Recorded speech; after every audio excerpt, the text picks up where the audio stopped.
Hola, ¿qué tal amigos y amigas? Sean bienvenidos y bienvenidas a nuestro podcast, nuestra conversación de historia y más Por la Razón o la Historia con el profesor Alex Gutiérrez. Profe, ¿cómo está? Muy bien, contento. Vamos a hablar de un tema bien interesante que tiene que ver con la historia de las fronteras de Chile. Exacto. Sí, cómo han ido cambiando estas fronteras.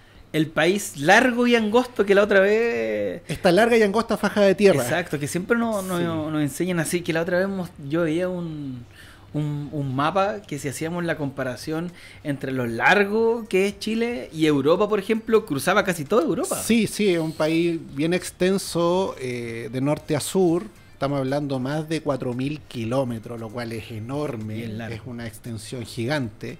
O sea, imagínate, Tomás, viajar en auto, imaginémonos en auto, de Arica a Punta Arenas, a pesar de que nos falta un tramo de carretera todavía hacia el sur, pero imagínate, Tierra del Fuego. Claro, hacia Tierra del Fuego, o en avión, para hacerlo más simple, o en barco. Estamos hablando de una extensión enorme de territorio, pero que a la vez tiene una característica bien llamativa, que es angosto. Sí. Es angosto y en algunos tramos alcanza una anchura de apenas 90 kilómetros, como en la región de Coquimbo. Nada, o sea, es un país muy angostito y que está de cierta forma aprisionado entre la cordillera, esta enorme muralla que es la cordillera de los Andes, y las costas de ese mar que tranquilo te baña, ¿no? Claro. Del Océano Pacífico. Así que... Le iba a comentar que Chile tiene la particularidad, y olvidé el nombre, de tener presencia en distintos mares. Tricontinental. Es un país tricontinental. Exacto, eso era. Uno lo puede ver en los mapas, en los clásicos mapas de los... Se me va a caer el carnet un poquito, pero de los atlas. ¿Te acuerdas que antes uno tenía atlas para el colegio? 200 kilos pesaban, claro, un libro en la espalda. El atlas, y te pedían de repente un atlas determinado, el del Instituto Geográfico Militar, que había que conseguir ahí. Claro que era un atlas bien grande. De hecho, el terror de la espalda de todo. De hecho, claro, aquí nosotros hablamos de historia, pero mi pasión por la historia, en particular, nace por los mapas. A mí yo siempre cuento esta historia. Cuando era un niño... ¿La cartografía le gusta? Sí. Cuando era chico, mi abuelo me regaló un globo terráqueo. ¿Ya? A ver, acá lo pillo de la edad. ¿Era café o celeste? Porque si era café, profe, uff. No, era celeste y me acuerdo que me echaba en la cama y me empezaba a ver los países. Empezaba a dar vueltas el globo terráqueo y ahí me surgió una pregunta que yo creo que me marcó el resto de la vida, que era: ¿cuál es la historia de estos países? ¿Por qué Chile existe? ¿Por qué existe Estados Unidos, como lo hablamos en el capítulo anterior? Yo creo que ahí surgió esa duda que nunca más se detuvo. Todo empezó por un globo terráqueo. Claro, ¿qué nos trajo hasta acá? Y claro, sí. Yo todavía tengo ese globo terráqueo, lo tengo en la casa. Ahora sí está café por el paso de los años. Claro, se ha ido, incluso alguna vez el globo se salió de su... Sí, se salió, pero ya ha cambiado, ¿no? Sí. Ese globo terráqueo, no me acuerdo el año preciso que me lo habrán regalado, año 97, ¿ya? Y del 97 ahora tenemos países nuevos. O sea, ahí uno va notando los cambios a nivel cartográfico de los límites. Y eso nos va a traer al capítulo de hoy, que es precisamente la historia de los límites de Chile y también como nuestra forma de ver a Chile en el mapa actualmente no siempre ha sido la misma. Sí. Partamos por el principio. Por el principio. Vamos a ir al periodo que más me gusta a mí de la historia y que tenemos buenos capítulos acá en el podcast, profe, de Chile en sus cierres, en su inicio. Que Chile partía en la región de Coquimbo. Del inicio republicano. Irnos bien atrás, en Coquimbo, y terminaba Chiloé, ¿puede ser? Claro, a ver si y un poquito antes, porque Chiloé dependía del Virreinato del Perú. Claro. Yo sé que partía en Coquimbo. Usted dígame, profe, ¿dónde terminaba? A ver, si nos vamos a la época de la independencia, ya al periodo ya de los inicios de nuestra república, por el norte no estaba muy clara cuál era la frontera. Se señalaba que la frontera, explicado en simple, sería el desierto de Atacama.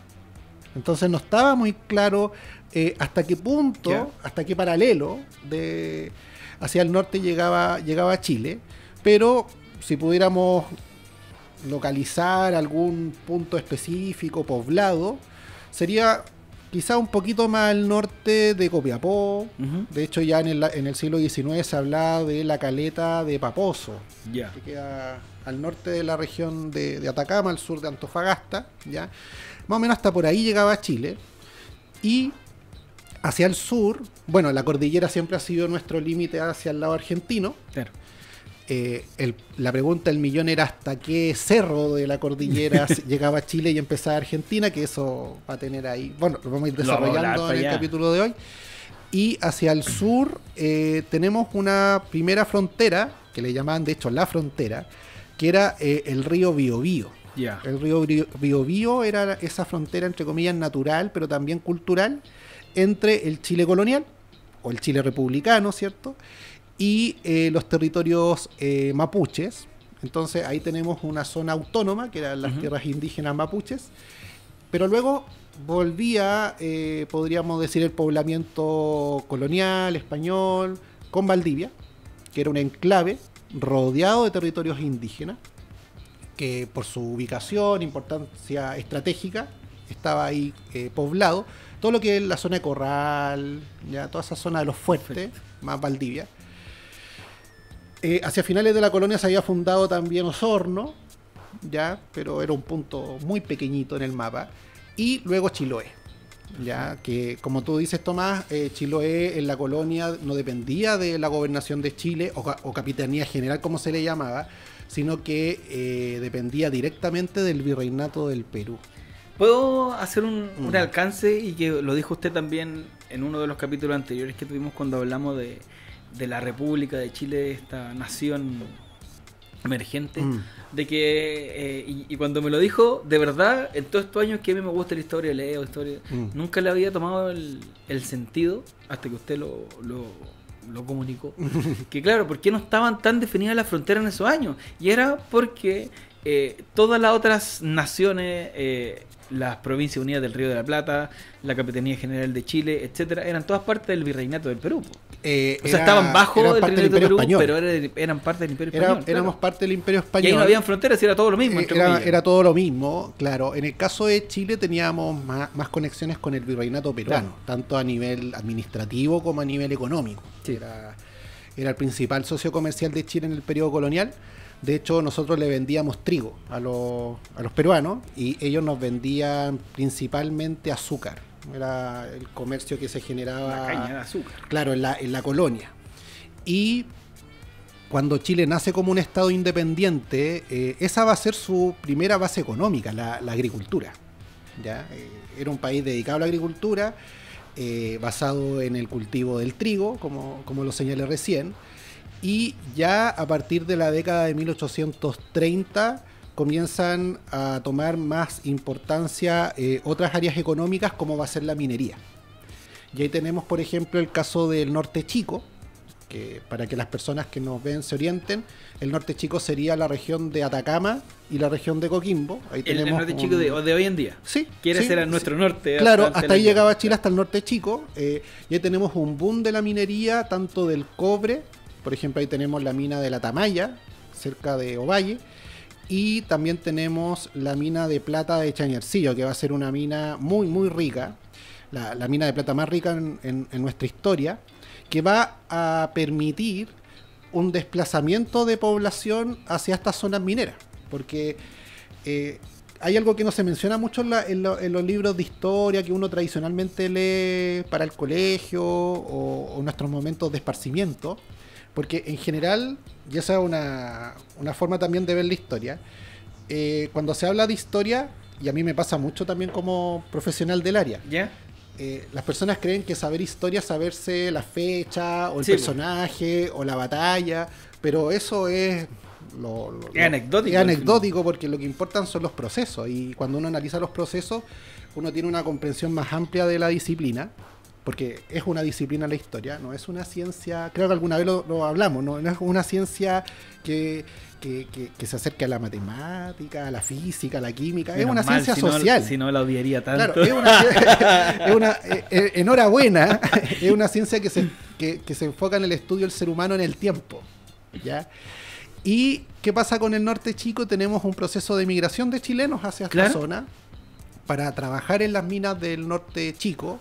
De hecho, como dato, el primer tren en Chile nace en el norte chico, que es el ferrocarril Copiapó-Caldera, hacia 1851. Así que tenemos ese proceso de migración que va a continuar avanzando hacia el norte.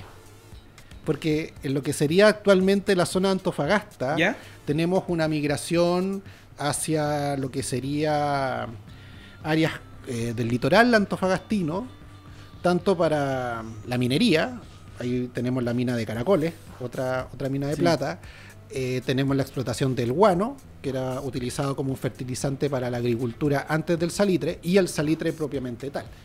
Entonces, para entender también cómo han ido cambiando las fronteras de Chile, también hay que poner ojo en los procesos migratorios que han habido de chilenos hacia tierras que, por lo menos en el norte, no estaban tan pobladas. Claro. De hecho, cuando se inicia la Guerra del Pacífico, en 1879, oficialmente con la toma de tropas chilenas de Antofagasta, alrededor del 90% de la población de Antofagasta ya era chilena. Sí, porque entonces, claro, era lo que se habían trasladado. Claro, es gente que fue moviéndose en búsqueda de mejores oportunidades hacia estas zonas que estaban bastante despobladas. De hecho, Antofagasta no era una ciudad tan antigua. No, pues, y de hecho Antofagasta de otros territorios bolivianos quedaba bien retirado. Bien retirado, de hecho, incluso hasta el día de hoy, si uno se mueve de Antofagasta hacia Bolivia, es más complejo que quizás acercarse a Bolivia desde Arica o de Iquique incluso. Sí. ¿Ya? Está mucho más retirado, sí. Y eso hacía que la administración boliviana sobre el litoral no fuera tan fácil.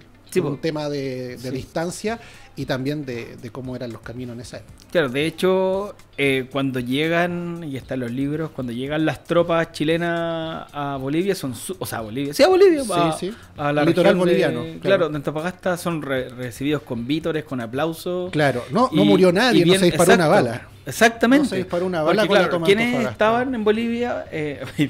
Bolivia, al final de Bolivia. Claro. ¿Quiénes estaban en ese territorio boliviano?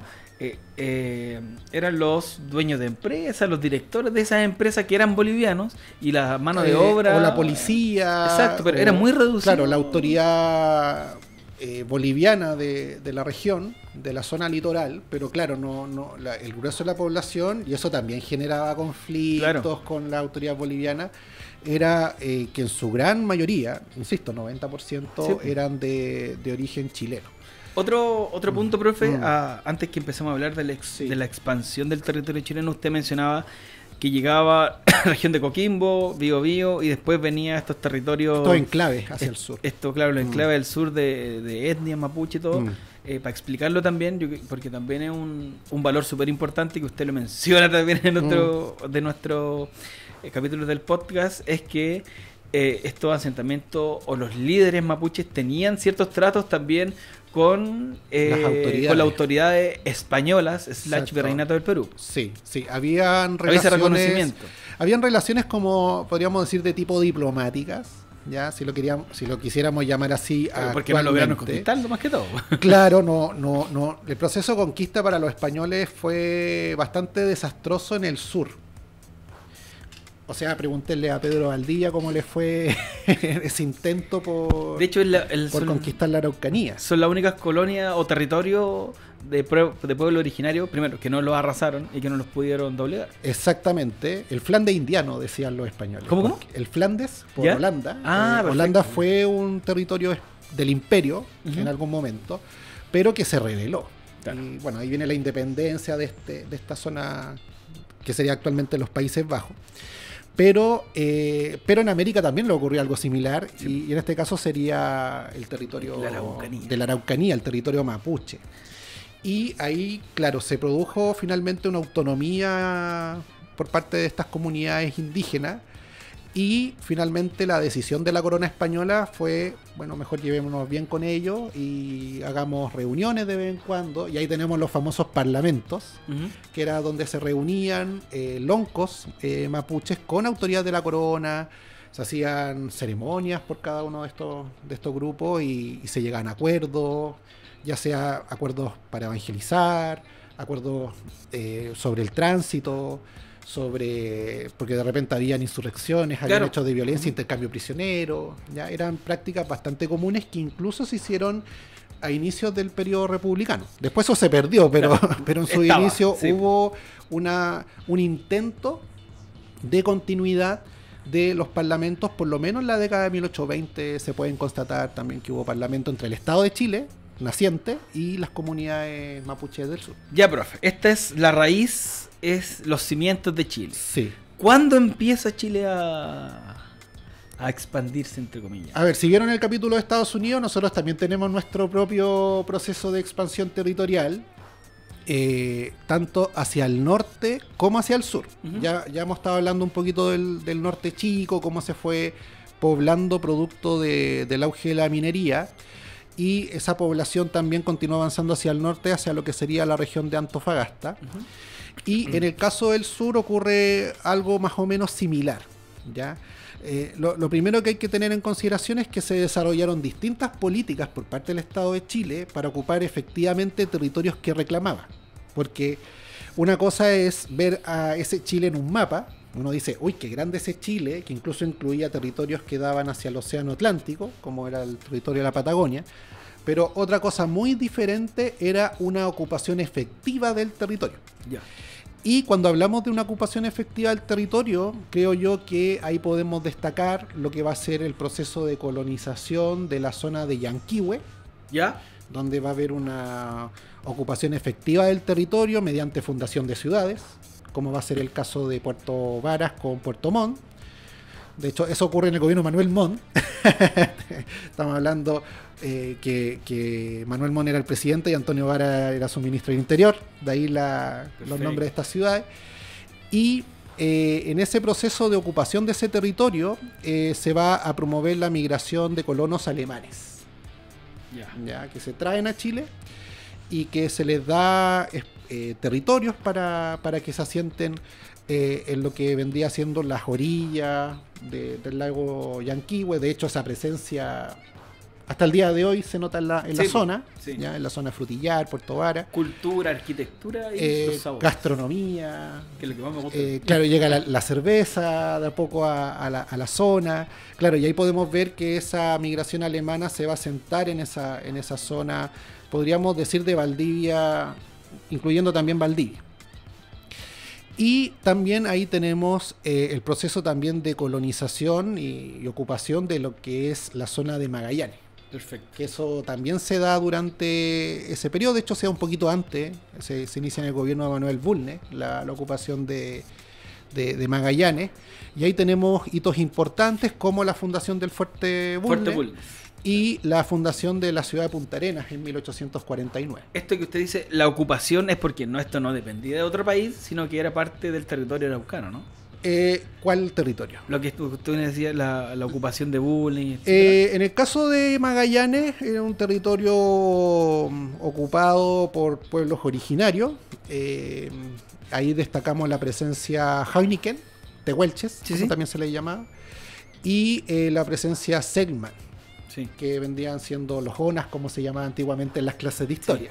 ¿Ya? No, y ese periodo de la historia es brutal. Es brutal en el sentido de que hubo un proceso violento de la ocupación de esos territorios, especialmente cuando se empezó a desarrollar la ganadería ovina en la zona de Magallanes, y la fiebre del oro, que también se produjo en esa zona, donde, claro, la toma de estos territorios se da a partir de un desplazamiento, o por qué no decir una limpieza étnica de esta población originaria. Sí, y sobre todo, profe, ahí era porque los pueblos originarios empezaban a robarse, entre comillas, la oveja. Entre cazar guanaco y tener esta oveja. Claro, que el guanaco era demasiado rápido, las ovejas estaban pseudo domesticadas, exacto. Claro, y claro, era un territorio propiamente. Exacto, tal. Y era un problema para la naciente industria ovina. Se entregan estas tierras a empresas, a grandes, y que importan la oveja y se le empiezan a robar. De las Malvinas. Exactamente. De las Malvinas, sí.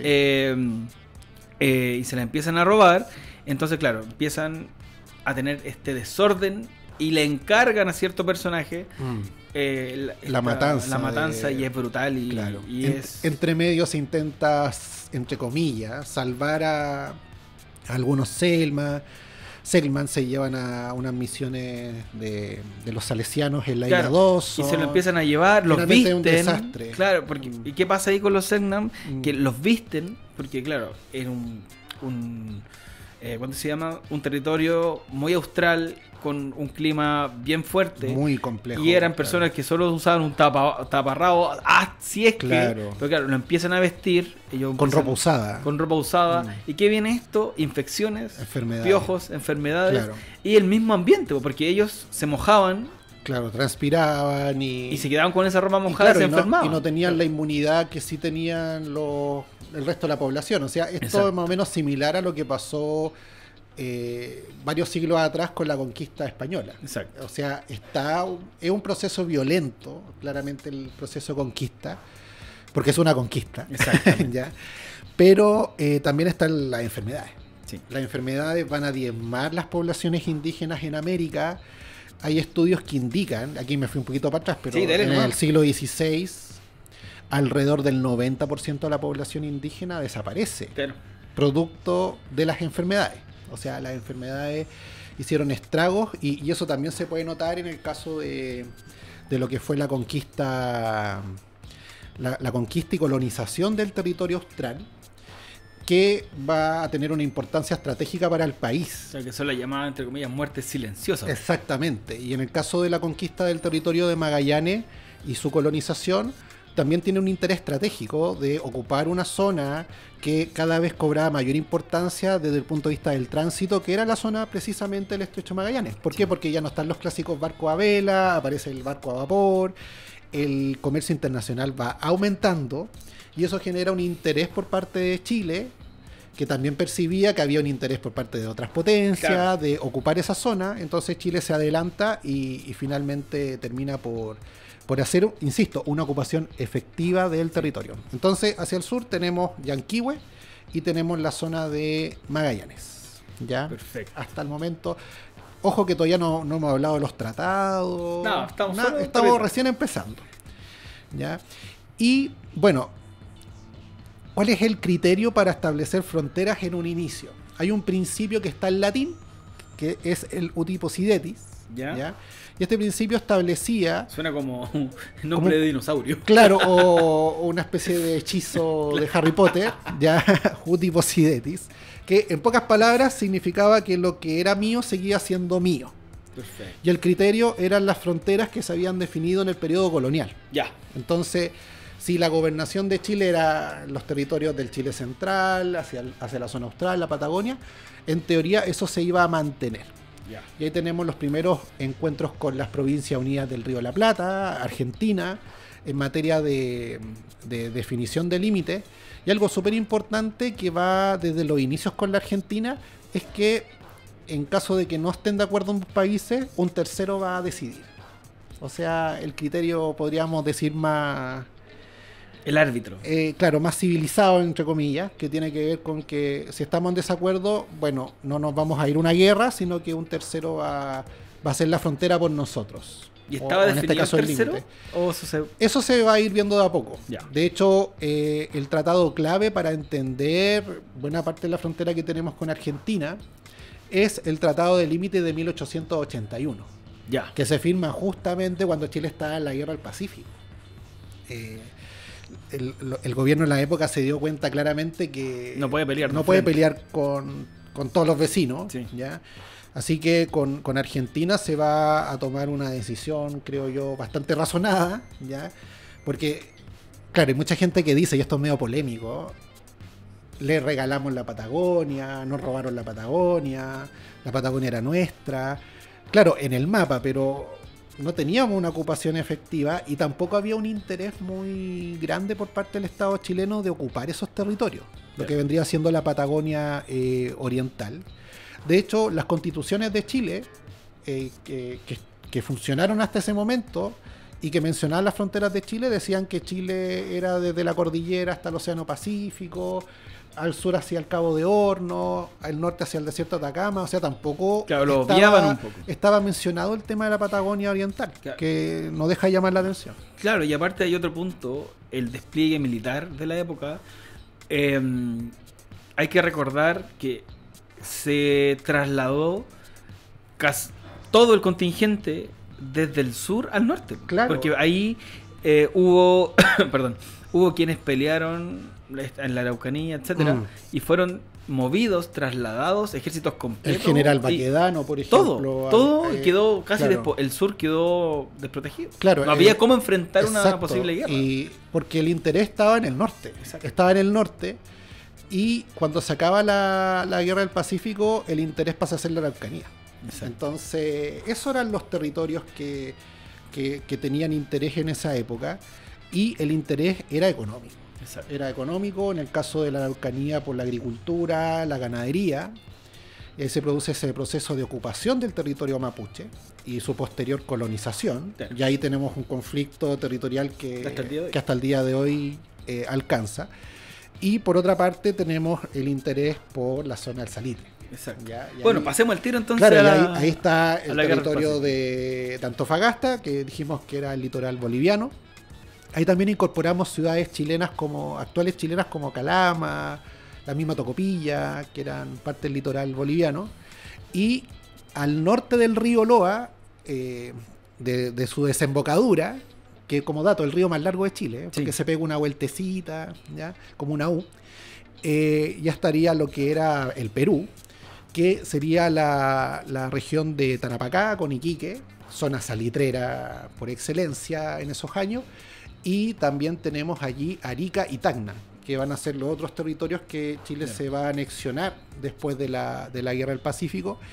Y esos territorios no tenían una población, en sus inicios, una población chilena mayoritaria. No, ahí ya, de hecho, Arica y Iquique eran puertos importantes de conexión con el Callao. Claro, y ahí se produce después de la Guerra del Pacífico un proceso de chilenización de ese espacio. Importante. Cuando se firma el Tratado de Ancón con Perú en 1883, de hecho termina oficialmente la guerra con Perú con ese tratado y la ocupación de Lima, a partir de la firma de este acuerdo. ¿Qué se establece allí? Que Tarapacá va a ser chileno a perpetuidad, eso no se va a discutir nunca más. Y Arica y Tacna van a pasar una ocupación chilena de 10 años, con un plebiscito al final. Claro. Plebiscito que nunca se va a hacer porque nunca quedó claro cómo se iba a gestionar ese plebiscito. Por ejemplo, quiénes iban a votar, cuáles iban a ser los requisitos para estos votantes. Plebiscito para ver si se seguían anexados a Chile. Claro, si seguían anexados a Chile de forma ya perpetua, claro. O en caso de perder el plebiscito Chile, pasaban de nuevo al Perú.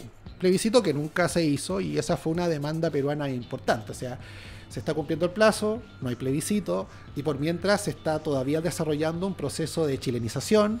¿Que eso qué significaba? Que las escuelas, por ejemplo, los profesores iban a ser chilenos, se iba a enseñar la historia de Chile, claro. Instalación de regimientos, fuertes. Claro, tribunales chilenos, hasta el sacerdote que iba a hacer la misa el día domingo en la iglesia. Sí. Ya no iba a ser un peruano, sino que iba a ser un chileno. Va a haber una resistencia peruana, obviamente, ante este proceso de chilenización.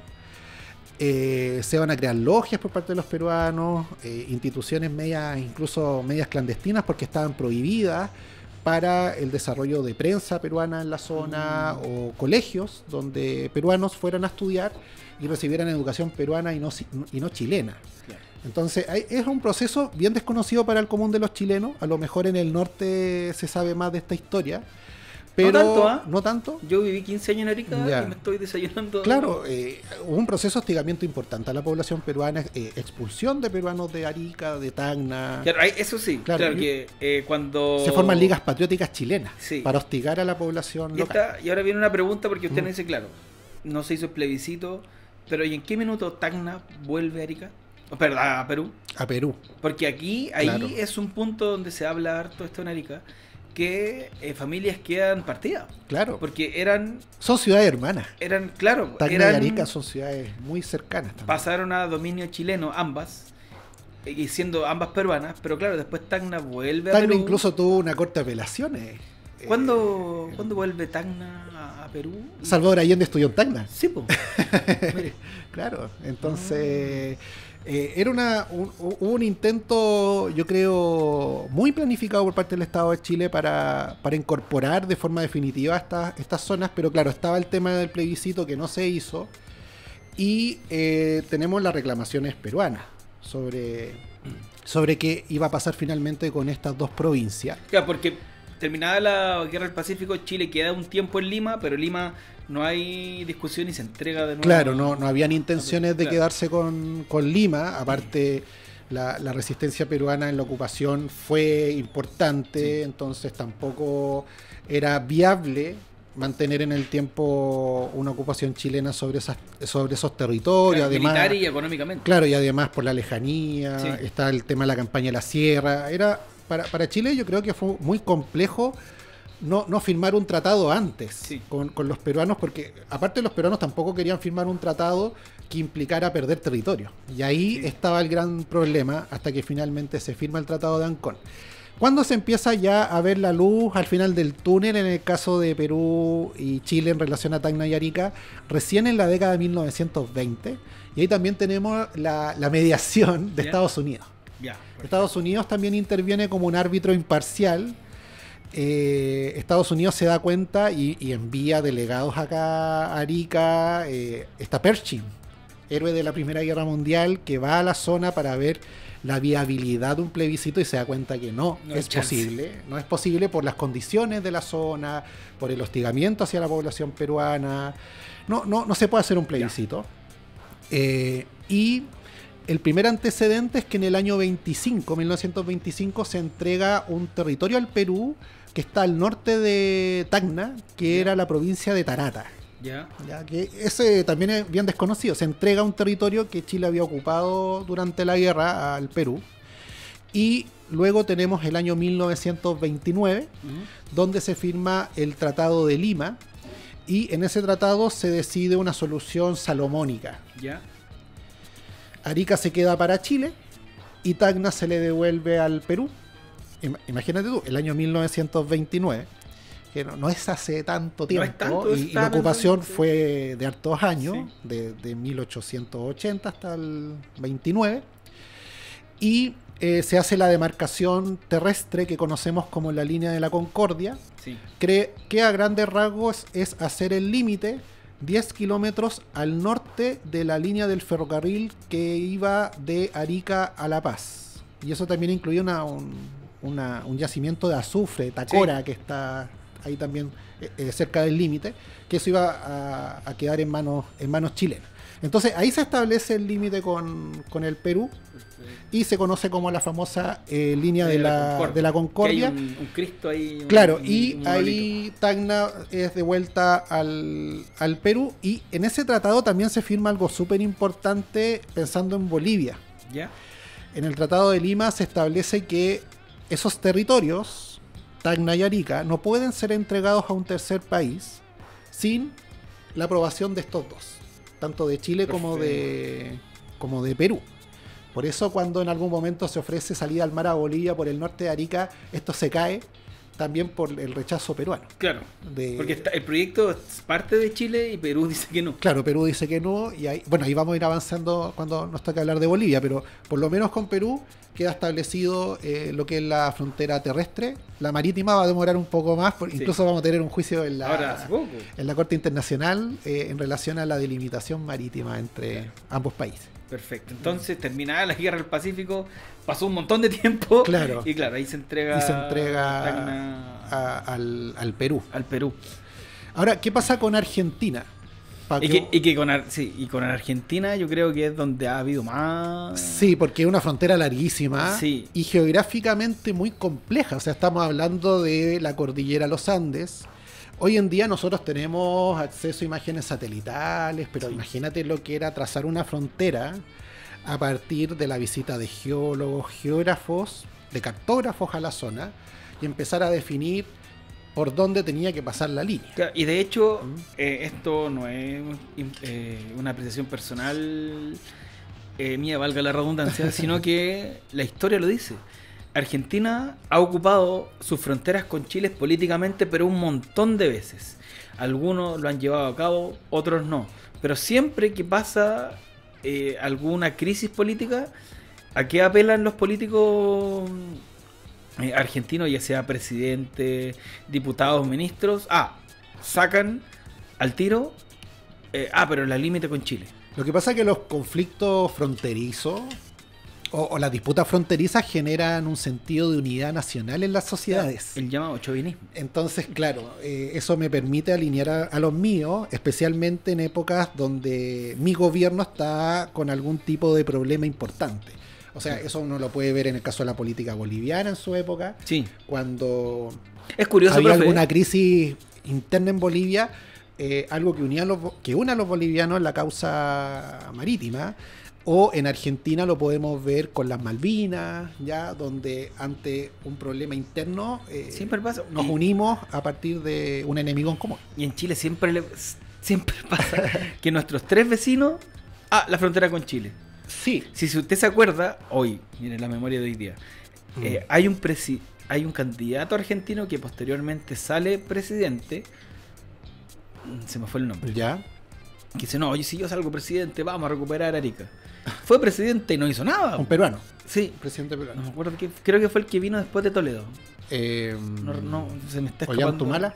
Ollantumala. Sí. ¿Se acuerda que fue su... sí. Era un ultra... Claro, se presenta en la campaña como un ultranacionalista hizo campaña peruano, pasado el hito de Santa Rosa, que la frontera de Perú en Tacna con Chile. Chacayuta para nosotros. Claro, hace toda su campaña ahí, fue presidente y se llevó espectacular con el presidente de la época en Chile. Claro, en campaña se dicen muchas cosas. En Argentina lo más que se ha hecho en la última historia, lo más reciente, fue los paneles solares, que lo retiraron. Fue el último episodio con Argentina. La última incursión argentina en Chile para ir avanzando en esto que hablamos de los límites fue Laguna del Desierto. Claro, en la década de los 90. Exacto. De hecho, ahí yo creo que el gran problema que Chile y Argentina han tenido en materia de fronteras es la ambigüedad del criterio para establecer la línea, que en este caso son las más altas cumbres con las aguas. Claro. Llámese los ríos que surgen en la cordillera de los Andes. Entonces, en pocas palabras, un río que va hacia el Pacífico es chileno y un río que va hacia el Atlántico es argentino. Pero no siempre coinciden las altas cumbres con los ríos, especialmente hacia la Patagonia, porque en la zona central, por la altitud de la cordillera, es más fácil poder hacer la línea fronteriza. Estoy hablando de la altura de la región metropolitana, el Maule, es mucho más sencillo, porque la cordillera es más alta que en la zona austral. Pero, por ejemplo, si ya nos vamos a la provincia de Palena, eso queda al frente de Chiloé, la zona continental, o en la región de Aysén, además de lo poco poblada que en esos años estaba esa zona, esas regiones, era muy complejo hacer la línea. Entonces, ¿cuál fue el criterio que se estableció con el Tratado de 1881 para poder establecer un acuerdo fronterizo sin ir a una guerra? El acuerdo era un arbitraje. Se establece el arbitraje y el arbitraje va a ser el Reino Unido. El rey o reina que esté en ese momento se va a establecer como un actor imparcial y a partir, es como el juicio de la Haya. Sí. Cada país establece su defensa en este arbitraje y finalmente este tercero imparcial decide.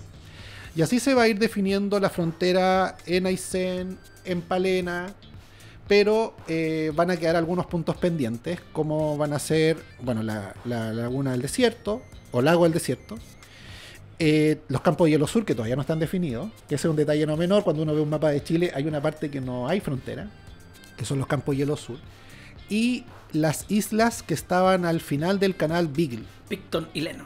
Y Nueva. Nueva Picton y Leno. Claro, estas 3 islitas y un par de islotes también en el canal Beagle que van a quedar ahí pendientes en el siglo XX, y eso van a ser motivo de disputas con Argentina en relación a ese tratado, el de 1881.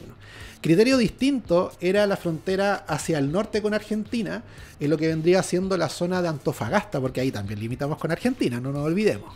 ¿Ya? Cuando uno ve un mapa de la región de Antofagasta, sí. Antofagasta limita tanto con Bolivia como con Argentina. ¿Qué tenemos allá? Salta, ¿no? Claro, y esa zona, podríamos decir de San Pedro de Atacama hacia Argentina, se conoce como la Puna de Atacama. La Puna. Y ese territorio había sido boliviano. Y Chile lo conquistó en la Guerra del Pacífico, lo ocupa, pero cuando se está desarrollando esa ocupación, Bolivia se lo cede a Argentina, a cambio de que Argentina no reclame una zona boliviana que se conoce como Tarija. Yeah. Y ahí se genera un conflicto con Argentina hacia finales del siglo XIX, que va a terminar con un laudo arbitral. Otro más. De Buchanan, que se llama, yeah, que era el árbitro norteamericano, que finalmente decide hacer la frontera en el norte entre Chile y Argentina, que si uno recuerda la frontera entre Chile y Argentina en el norte, son líneas rectas. En la zona Antofagasta, claro, hay unas líneas rectas ahí, como del Salar de Atacama hacia Argentina. Y esas líneas rectas se hacen a partir del laudo de Buchanan, donde Argentina logra retener el 85% de la puna y Chile se queda con el 15%. Mire. Sí, ahí Chile salió para atrás en ese laudo arbitral. Y ahora, ojo, no siempre nos ha ido mal. Hemos tenido laudos donde nos hemos beneficiado. Por ejemplo, el mismo de las islas Lennox, Picton y Nueva quedaron para Chile, porque ahí la gran disputa era dónde terminaba el canal Beagle, hacia el Atlántico. O terminaba por el norte de las islas, estas que acabamos de mencionar, o terminaba bajando. Porque ahí también tenemos otro criterio que nace hacia finales del siglo XIX. Chile no puede salir al Atlántico y Argentina no puede salir al Pacífico. Y ese criterio, ¿cómo tú lo podías delimitar claro, al sur del Beagle? Y ahí se establece que las islas son chilenas, pero el mar es argentino. Claro. Y de esa forma se hace el criterio. Y son islas bien pequeñas que uno dice, ya, pero ¿para qué? Pero si uno lo ve de cierta forma... Claro, ¿por qué la importancia de 3 islas pequeñas? Es por el control del canal de Beagle y también Beagle, la proyección y del estrecho Magallanes. Claro, y la proyección que se hace hacia el sur con la Antártica. Exacto. Porque eso te permite tirar la línea hacia el sur y establecer la reclamación hacia el territorio antártico. Exacto. Por eso le decía, claro, la gente puede decir, pero son 3 islas tan chicas. Y hay otro tema estratégico. Exacto, hay otro tema estratégico, porque hay un par de... ni siquiera son bases, son containers. Sí. Que presencia de marinos. Exacto. Claro. Y hay fondeadores de guerra. Claro. La gente, ¿qué son fondeadores de guerra? Son lugares donde la Armada tiene ciertas posiciones que no están en los mapas estratégicas, que las van moviendo cada cierto tiempo. Y que le permite este control. Resguardar la zona. Exactamente. Bajo soberanía chilena en este caso. Y claro, y está el punto del estrecho de Magallanes, el canal de Beagle y la Antártica. Exacto. Claro, porque tiene que ver también con esa proyección. Como lo dijimos antes, Chile es un país tricontinental, sí, que se da precisamente hacia el territorio antártico. Y claro, como decíamos hace un rato atrás, el criterio de las más altas cumbres tiende a beneficiar a Argentina. Claro. Pasa algo curioso ahí. Las aguas benefician más a Chile. Y había un Perito Moreno, argentino, que él dijo, es re fácil cambiar los cursos de los ríos. Es cosa de hacer una zanja hacia un lado para que el río se vaya al Atlántico y no hacia el Pacífico. Entonces debería primar el criterio de las altas cumbres. Conveniente para Perito Moreno. Así que, bueno, ¿por qué queda pendiente todavía los campos hielo? Porque ahí no tenemos ni cumbres ni ríos. Así que tenemos hielo y se ha dejado en stand-by hasta quizás cuándo la definición de una frontera, porque Chile tiene su idea de cómo debería ser, que no coincide con la Argentina. Aparte, ¿qué pasaría si esos hielos se retiran? Puede que el desplazamiento del océano, a lo mejor Argentina podría tener un acceso al Pacífico. Es una situación bien compleja que está pendiente. Y bueno, además de los recursos que tiene esa zona, claro. O sea, estamos hablando de agua dulce. Y también en el gobierno de Sebastián Piñera, en su segundo gobierno, hubo ahí también una proyección de la plataforma continental en el Paso Drake, que no le gustó para nada a Argentina, y que eso también está todavía siendo observado por organismos internacionales para ver quién realmente se queda con un trocito de la plataforma continental, que, insisto, un trocito muy pequeño, pero que tiene una proyección hacia el sur, que vendría siendo el territorio antártico. No siempre los beneficios de territorio va a ser por lo que se reclama, sino lo que proyecta. Lo que proyecta, y esas proyecciones también las vemos en el Océano Pacífico. Exacto. En el caso del Océano Pacífico, tenemos presencia en Oceanía, tenemos, bueno, la isla de Rapa Nui o Isla de Pascua. No sé si sabes tú, Tomás, desde cuándo la Isla de Pascua está bajo ocupación o administración chilena. No, de hecho lo tenía dentro de mis preguntas para el profesor del territorio de Isla de Pascua. Claro. Porque se habla que hubo embarcaciones holandesas o francesas también. Estuvieron por ahí, peruanos que llegaron antes. Claro, una población que bajó mucho producto de la enfermedad. Pero le puedo hacer otra pregunta antes para cerrar el tema del sur de Chile y Argentina. Porque claro, es bien interesante la historia que tenemos con Argentina. Hay otro punto importante en la historia de Chile, donde casi nos fuimos a la guerra con Argentina, para variar otra vez, el 78. Claro. Y que también me dio Inglaterra ahí.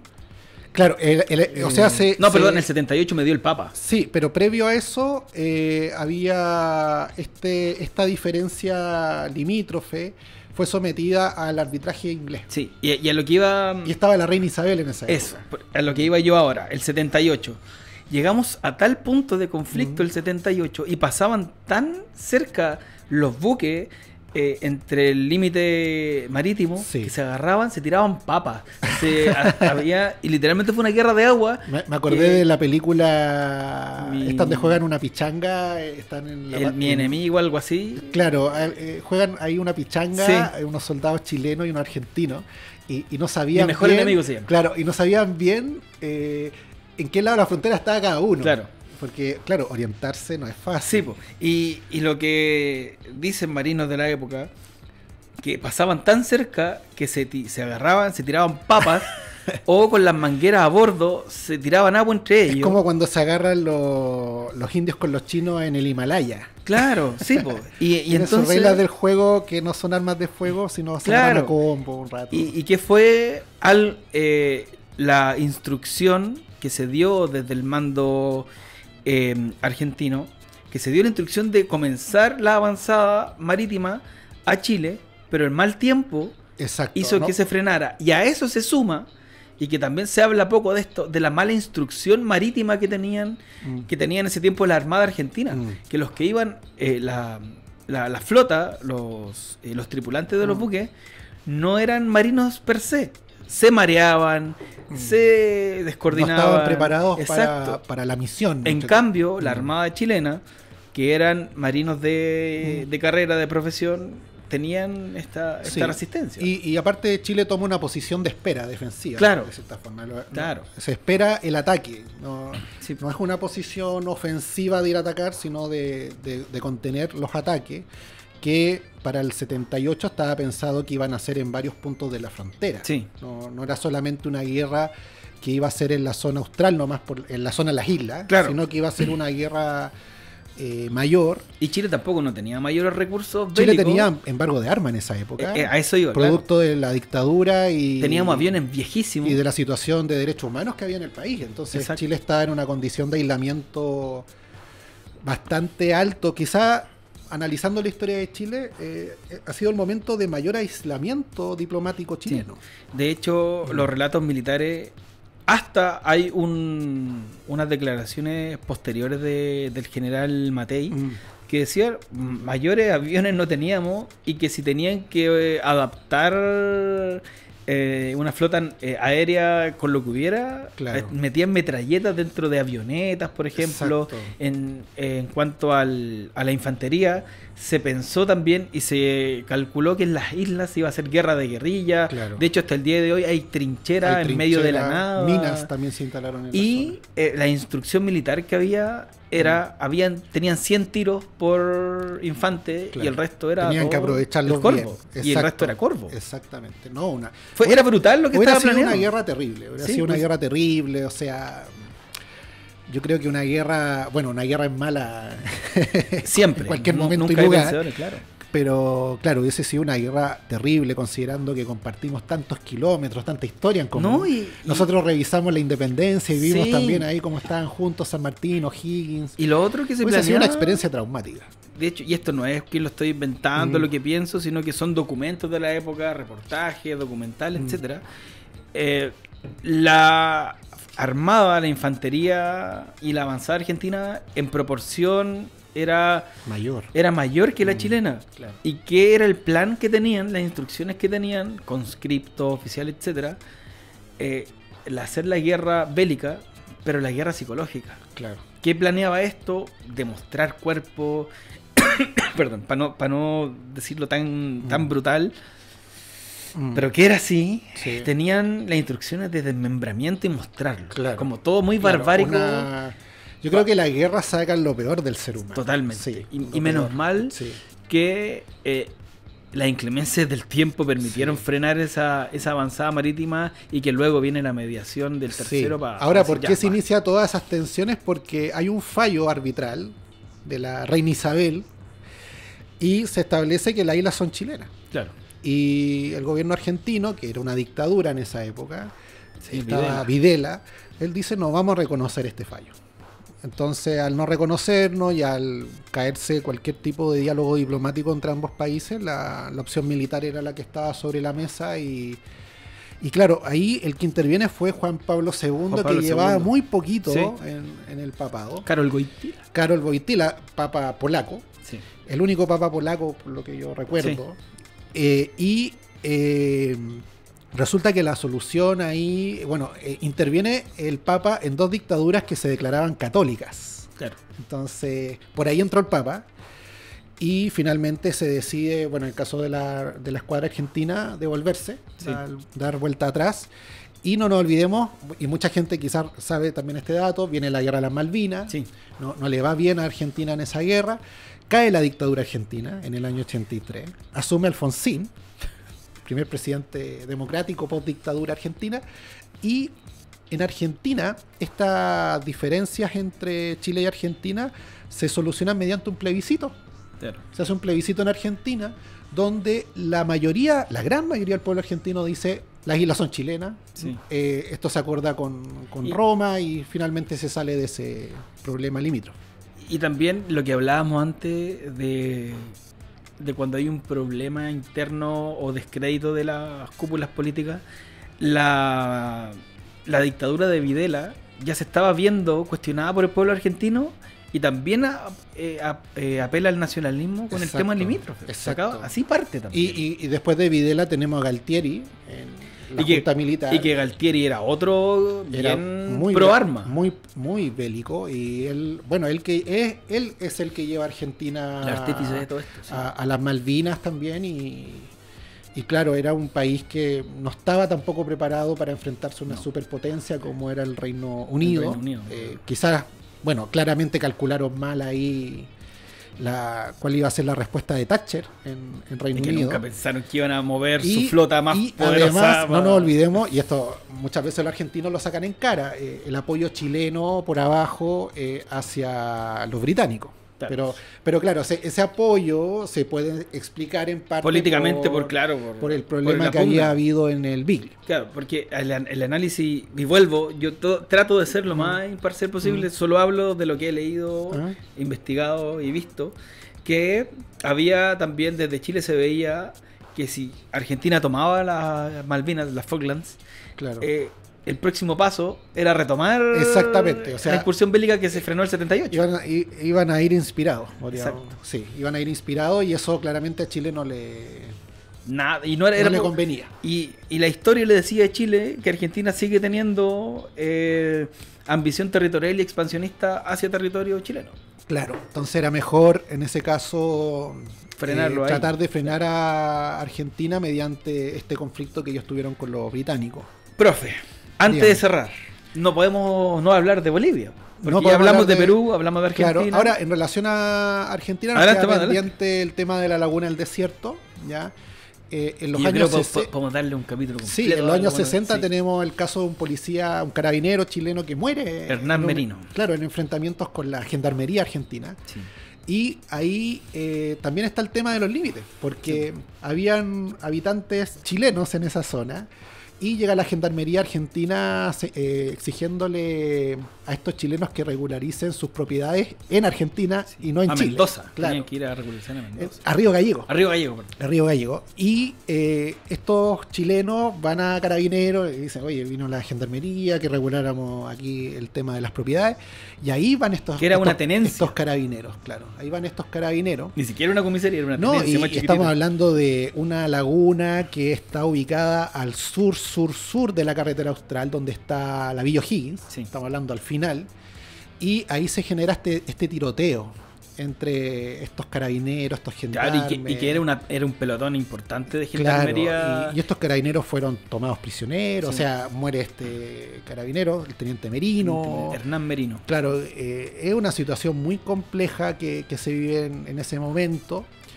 Y el gobierno chileno y los que siguieron decidieron retirar los carabineros de esta zona, Claro. como para no generar conflicto. Y finalmente esto se falla a principios de la década de los 90. Si no me falla la memoria, estaba Frei Ruiz Tagle de presidente. Y finalmente el laudo fue claro. Claro. La laguna es, debido al tema de las aguas, Claro. es argentina y no chilena. Y de hecho Chile no apeló. Sí, no. Yo creo que podríamos hacer un capítulo de Laguna del Desierto, sí. profe, porque hay de cómo se comunicaban, de todo lo que movilizó a Argentina. Aparece también ahí la figura de Galtieri. Sí, sí.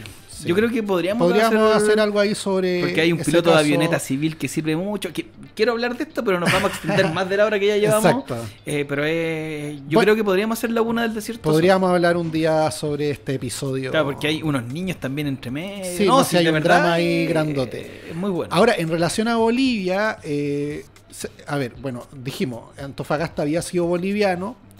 Cuando se concluye la guerra con Bolivia, en 1884 primero se firma una tregua. Y que digamos que de la guerra del Pacífico lo inician ellos y abandonan a Perú. Claro, después de la batalla de la Alianza, Sí, se retiran los bolivianos. Cuando vieron Y queda que Perú peleando solo. Claro, cuando Sí. se ingresa hasta Iquique, las tropas bolivianas dicen, bueno, hasta acá llegamos, nos vamos. Hasta aquí llegamos, después del combate de Tacna o Alto de la Alianza, hasta ahí llegaron las Y fuerzas que fue bolivianas. esa batalla fue descarnada. Fue de las grandotes, Sí. de las grandotas que tuvimos en la guerra.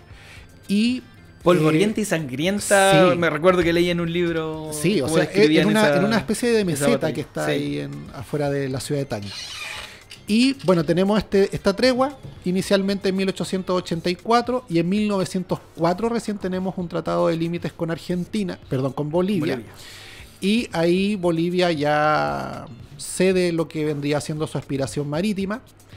Y bueno, Chile paga una indemnización que no era menor en libras esterlinas, se compromete a construir un ferrocarril y permitir la libre circulación de mercancías hacia puertos chilenos. Que eso ocurre hasta el día de hoy. Eso ocurre hasta el día de hoy porque este tratado está vigente. Claro, porque lo que pasa es que no pagan impuestos, ¿verdad? Exactamente, y se permite, de hecho buena parte de los productos bolivianos salen por Arica. Ahora, ¿qué ocurre? La aspiración marítima boliviana va a continuar. En la década de los 40 tenemos acercamientos entre el gobierno de Gabriel González Videla con Bolivia sobre una posible salida al mar. De hecho, ya ahí están las primeras intenciones de ofrecer un corredor por al norte de Arica. ¿Ya?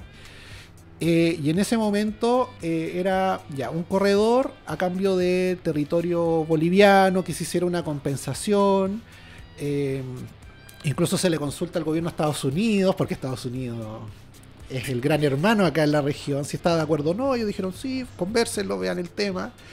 Pero después aumentó una petición boliviana de otra salida más al sur, por lo que podría ser Camarones.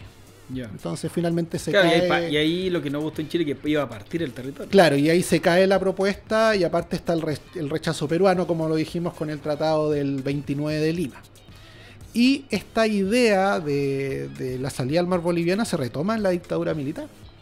No nos olvidemos que tenemos el abrazo de Charaña entre Banzer, que era el dictador boliviano, y Pinochet, el chileno, y ahí tenemos una propuesta más formal por parte del régimen chileno de ofrecer una salida boliviana al mar mediante un corredor que iba desde lo que sería hoy en día Viviri, la parte más al norte de Chile, donde está el límite entre Chile, Perú y Bolivia, sí, hasta la costa, claro, hasta la costa, hasta la costa por el norte de Arica.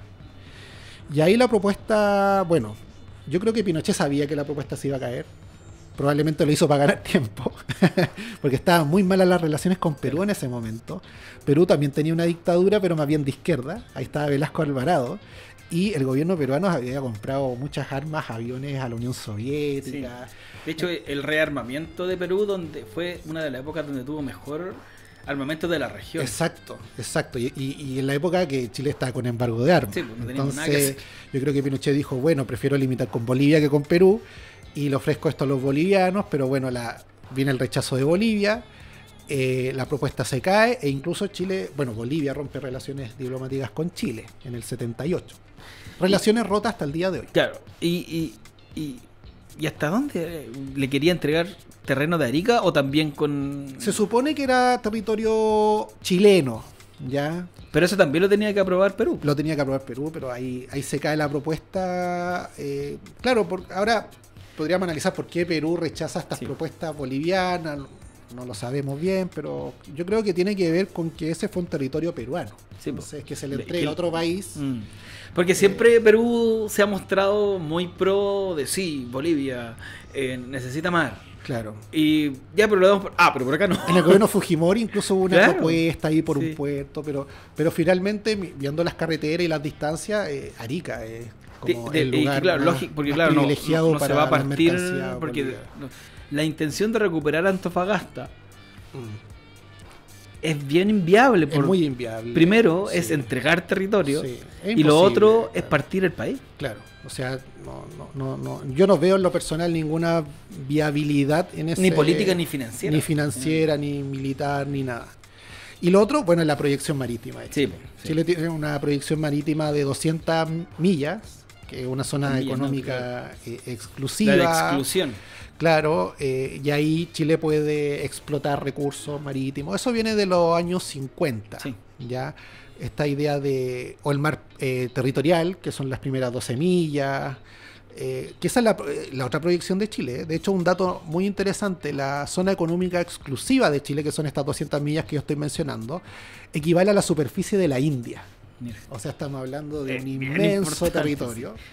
Sin contar ese mar presencial, que no tiene ninguna validez jurídica, pero sí es podríamos decir, es un... Por distancia, claro, Chile tiene una presencia en ese mar, desde el punto de vista científico, de rescate, de supervisión de qué buques se están moviendo, y eso se proyecta hasta Oceanía. O sea, estamos hablando de una buena parte del Océano Pacífico que corresponde a este mar presencial chileno. Y en el caso de las 200 millas también se proyectan en las islas que tenemos en el Pacífico, el archipiélago Juan Fernández, la isla Sala y Gómez, la isla Rapa Nui o de Pascua, y ahí se agrega la plataforma continental, que son 350 millas adicionales, donde Chile se puede reservar, o se reserva, mejor dicho, la explotación de recursos del suelo y del subsuelo. Y ahora está la plataforma continental extensiva, ¿ya? Que se proyecta aún más. Y eso se puede ver en la isla Sala y Gómez. Ahora, para poder ejercer esas reclamaciones, tiene que haber una proyección de las islas en el lecho marino. No es llegar y reclamar mar, sino que tiene que haber una proyección, lo mismo en el caso de la plataforma continental, hacia la zona austral, tiene que haber una proyección del continente bajo el lecho marino hacia determinados lugares que me permite reclamar ese territorio. De ahí viene este conflicto del subsuelo ahí en el mar de Drake. Perfecto. Y para terminar, profe, Rapa Nui, lo que... 1888, en el gobierno de Balmaceda, tenemos a Policarpo Toro, miembro de la Armada chilena, que llega a la isla de Rapa Nui, y ahí se llega a un acuerdo con los habitantes de la isla. Tenían un líder, tenían una especie de rey, que finalmente se cede esta soberanía o la administración de la isla, la protección también. Ahora, va a ser una ocupación compleja. Si uno le pregunta a los habitantes de Rapa Nui, no fue una ocupación tan feliz, porque a los isleños no los dejaban salir de la isla, quedaron confinados en lo que hoy en día sería Angaroa. El resto de la isla fue entregada a una empresa explotadora ganadera de origen norteamericana. Entonces no va a ser una historia muy feliz la de los Rapa Nui hasta la década de los 60, creo yo. Fue bien larguito. Sí, cuando ya surge la comuna de Isla de Pascua, los vuelos entre el continente y la isla son más recurrentes, empieza a florecer el turismo, pero en un principio no. ¿Y qué pasó con Francia? Que no hubo un interés mayor por parte de Francia, a pesar de que están cerca, porque sí, ahí está la Polinesia, pero no hubo una reclamación importante, a pesar de la mayor cercanía que tiene de la Polinesia que del continente americano. Y para Chile, en la época o hasta hoy en día, ¿cuál es el valor político, económico, etcétera? Yo creo que solo actualmente podrían ser los recursos pesqueros. El atún, por ejemplo, se da mucho en la zona. Y otro dato súper interesante, en la zona económica exclusiva de Chile también es una zona de protección de la caza de ballena. Claro. Es una zona completamente, es un santuario ballenero. Exacto. Estamos hablando de una gran superficie, como dijimos recién, pero actualmente son los recursos pesqueros. O sea, imagínate la cantidad de mar que tiene Chile para explotar. Sí. De vez en cuando salen noticias de estas flotas pesqueras chinas. Las chinas que... Claro, que se acercan mucho precisamente a las 200 millas. Ellos navegan pegaditos y ahí va la Armada a monitorear que ellos no avancen sobre lo que es la zona económica exclusiva chilena. Y por último tenemos la proyección hacia la Antártica. Bueno, desde la época de los conquistadores españoles hay una reclamación hacia lo que es la zona austral, la zona antártica mejor dicho, esta tierra incógnita, y después de la independencia, ya con la República, en el siglo XX continúa esta idea de proyección hacia el Polo Sur, y se materializa en el gobierno, ya de forma oficial, en el gobierno de Pedro Aguirre Cerda. En 1940 tenemos la reclamación del territorio antártico chileno con coordenadas, que esto va de los meridianos 53 al 90, en dirección hacia el Polo Sur, y bueno, a partir del año 47 tenemos la primera base de Chile en la Antártica. La visita de un primer presidente en el mundo a la Antártica va a ser un chileno. Frei, ¿no? No, Gabriel González Videla. Sí, perdón. Sí. Y el actual presidente, Gabriel Boric. También, el primer presidente en visitar el Polo Sur geográfico chileno. También nacimientos de chilenos en la Antártica. La fundación de la Villa La Estrella, permanencia todo con un constante. Objetivo, claro, de el día de mañana cuando se acabe el Tratado Antártico, decir, bueno, miren, nosotros hemos tenido una presencia efectiva durante todas estas décadas. Que a poco, ¿no? Lo que pasa es que ahora se renovó. Sí. Está en pausa, porque hay un gran problema en la Antártica que reclama Chile, que es que buena parte de esa Antártica que reclama Chile también la reclama Argentina y el Reino Unido. Se superponen esos triángulos.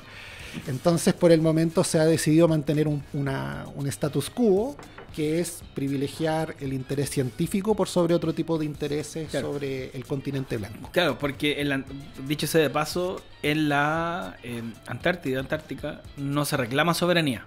Es una reclamación hasta el momento. Es que como está el Tratado Antártico, está todo. Claro, no se reclama soberanía, es lo que nos han explicado nosotros. Incluso hay una zona de la Antártica que no es reclamada por nadie, que es una zona que está entre Chile, por decir, y Nueva Zelanda. Hay una zona ahí que no es reclamada por ningún país. Pero bueno, interesante. Creo que hay que dejar tranquilo a los pingüinos en el sur. Dejémoslo, tranquilo, sí, porque no lo vayan a contaminar. Sí, por favor. Oiga, muy interesante recorrido por la historia de nuestras fronteras, así que muchas gracias de nuevo por estar con nosotros. De nada, y cuando vean un mapa ahí de Chile, fíjense que no siempre ha sido la frontera de esa forma y en algún momento se trazaron. Exactamente. Y ustedes, si ya llegaron hasta acá, recuerden el like y comentarnos si es que se quieren que hablemos de otro tema, y compártalo con alguien curioso también que le guste. No peleen tanto en los comentarios, si esto es un lugar, un espacio de conversación, de esparcimiento y conversación. Claro, aquí nosotros hablamos de historia y no hay que pelear en la vida. Exactamente. Por favor. Seamos maduros. Eso. Así que estén bien. Un abrazo. Chao, chao. Que les vaya bien. Por la razón o la historia.